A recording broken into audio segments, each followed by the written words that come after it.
திருவள்ளூர் ஆரம்பாக்கத்தில் சிறுமி பாலியல் வன்கொடுமை வழக்கில் 75 சிசிடிவி ஆதாரங்களை கொண்டு குற்றவாளி கைது செய்யப்பட்டிருப்பதாக தெரிவிக்கப்பட்டிருக்கிறது. இது தொடர்பான விவரங்களுடன் செய்தியாளர் செல்வசூரியன் இணைந்திருக்கிறார். செல்வசூரியன், இந்த கைது தொடர்பாக தற்போது என்ன தகவல் வெளியாகியிருக்கிறது?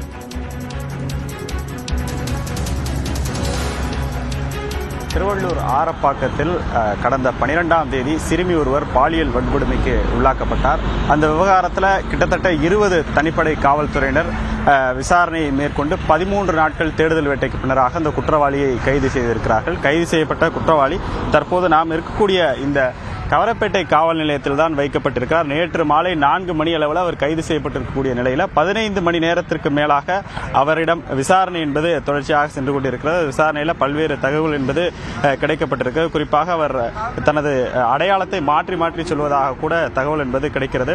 இந்நிலையில் அவர் எப்படி பிடிபட்டார் என்பது குறித்தான தகவல் என்பது நமக்கு கிடைத்திருக்கிறது. தொடர்ச்சியாக அவர் ரயிலில் பயணிக்கக்கூடிய வழக்கமுடையவராக இருக்கிறார். அதன் அடிப்படையில் தான் நேற்று ஆந்திர மாநிலத்தில் இருக்கக்கூடிய அந்த சூலூர்பேட்டை ரயில் நிலையத்தில் வைத்து அவர் கைது செய்யப்பட்டிருக்கிறார். தொடர்ச்சியாக சனி மற்றும் ஞாயிற்றுக்கிழமைகளில் அவர் ரயிலில் பயணித்து பல்வேறு இடங்களுக்கு பயணிக்கக்கூடிய ஒரு நபராக இருக்கிறார்.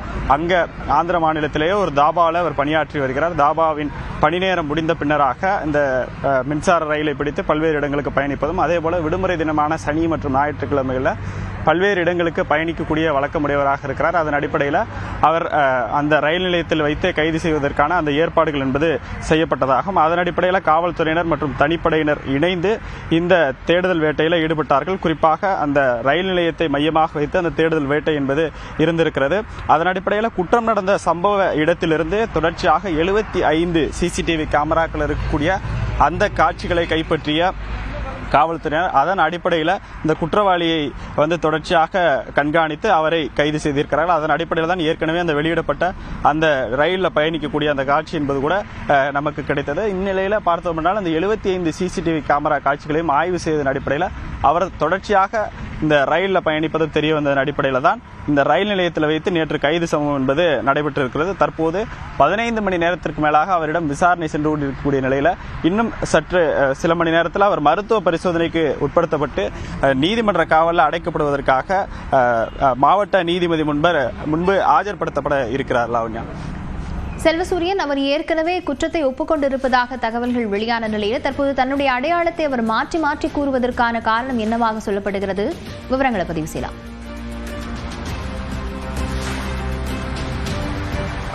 நேற்றைய தினம் அவர் கைது செய்யப்படும் போது காவல்துறை அதிகாரியிடம் மேற்கு வங்கத்தை சார்ந்தவர் என தெரிவித்திருக்கிறார். தற்போது அசாமை சார்ந்தவர் என்கிற ரீதியிலான அந்த அடையாளத்தை தெரிவித்திருக்கிறார். எனவே காவல்துறையினர் தீவிரமாக அவற்றை விசாரணை நடத்தி வருகிறார்கள். அவருடைய தனிப்பட்ட அடையாளம் என்னவாக இருக்கும் என்கிற ரீதியிலான விசாரணை என்பது சென்று கொண்டிருக்கிறது.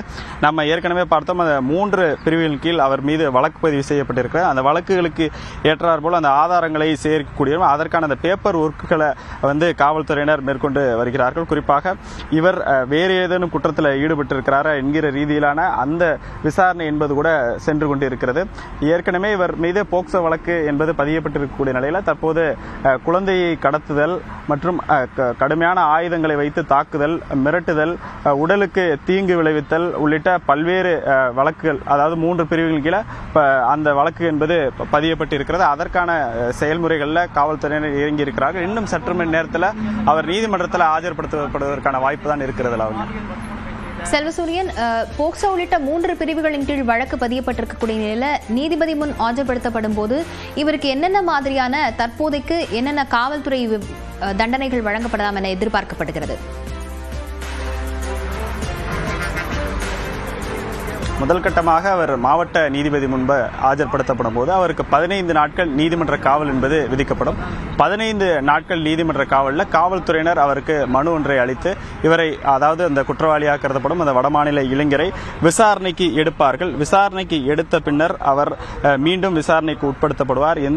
இந்த குற்றம் எவ்வாறு நடந்தது, எப்படி இந்த குற்றத்தை செய்து நீங்கள் தப்பித்து சென்றீர்கள் என்கிற ரீதியிலான அந்த விசாரணை என்பதற்கும், அது மட்டுமல்லாமல் இந்த குற்றம் நடந்த இடமாக கூடிய அந்த ஆரப்பாக்கம் பகுதிக்கும் அவர் அழைத்து செல்லப்பட்டு நேரிலே சென்று இவர் குற்றம் எப்படி செய்தார் என நடித்து காண்பித்து அதற்கான அந்த காட்சிகளை காவல்துறையினர் பதிவு செய்து வைத்துக் கொள்வார்கள். அது மட்டுமல்லாமல் வேறு ஏதேனும் அவர் இடம் இருக்கக்கூடிய அந்த ஆதாரங்களை எல்லாம் நீதிமன்றத்தில் கொடுத்து இந்த வழக்கை வலுப்படுத்துவதற்கான அந்த வேலையையும் செய்வார்கள். முதல் கட்டமாக அவருக்கு 15 நாட்கள் நீதிமன்ற காவல் என்பதுதான் விடுவிக்கப்படும். அதன் பின்னராக காவல்துறையினர் தரப்பில் இந்த விசாரணை எல்லாம் நிறைவடைந்த பின்னர் குற்றப்பத்திரிகை என்பது தாக்கல் செய்யப்படும். இந்த குற்றப்பத்திரிகையின் அடிப்படையிலே இந்த குற்றவாளிக்கு குற்றம் நிரூபிக்கப்பட்ட பின்னர் அவருக்கு தண்டனை என்பது வழங்கப்படும்.